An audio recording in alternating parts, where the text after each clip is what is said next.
Video చూసేటటువంటి మిత్రులందరికీ నమస్తే. మరి ఈరోజు ఏమీ ఫలితం జరగకుండానే హైకోర్టులో ఉన్నటువంటి హోంగార్డ్ కేసు వచ్చేసరికి హోంగార్డ్ తరపున ఉన్నటువంటి లాయర్ గారు రాకపోవడంతో ఆ కేసునైతే విచారణ వాయిదా వేయడం అనేది జరిగింది. మరి ఆ కేసు వచ్చేసరికి మనకు ఇక్కడ మీరు ఆల్రెడీ చూస్తున్నారు, రిట్ పిటిషన్ నెంబర్ 617/2025.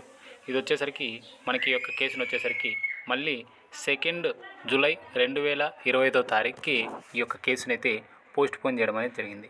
గత 4 సంవత్సరాల నుంచి ఈ నోటిఫికేషన్ నమ్ముకున్నటువంటి విద్యార్థులకైతే ప్రభుత్వ పెద్దలైతే చాలా చక్కని గుణపాఠాలు అయితే చెప్తా ఉన్నారు. దయచేసి ప్రభుత్వ పెద్దలు కానీ లేదా ప్రభుత్వం కానీ ఈ కేసులను ఈ యొక్క నోటిఫికేషన్ను సీరియస్గా తీసుకోవాలి. వేలాది మంది అభ్యర్థులు గత కొన్ని సంవత్సరాలుగా ఎంత బాధను ఓర్చుకుంటున్నటువంటి విషయం మీ అందరికీ అర్థం కావట్లేదు అనుకుంటున్నా. దయచేసి ప్రభుత్వ పెద్దలు కానీ ప్రభుత్వం కానీ బోర్డు చైర్మన్ గారు కానీ దయచేసి దీని గురించి ఆలోచించండి.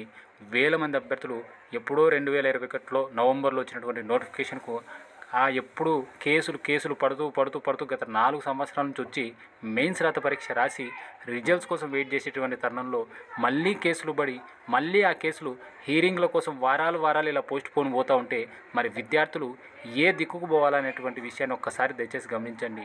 ఈ యొక్క వీడియోని చూసేటువంటి ప్రతి ఒక్క మిత్రుడు కూడా ప్రభుత్వానికి రిప్రజెంటేషన్ అనేది ఇవ్వండి. ఈ యొక్క కోర్టు కేసులు ఏవైతే ఉన్నాయో వాటిని పరిష్కరించి ఫలితాలను విడుదల చేయండి.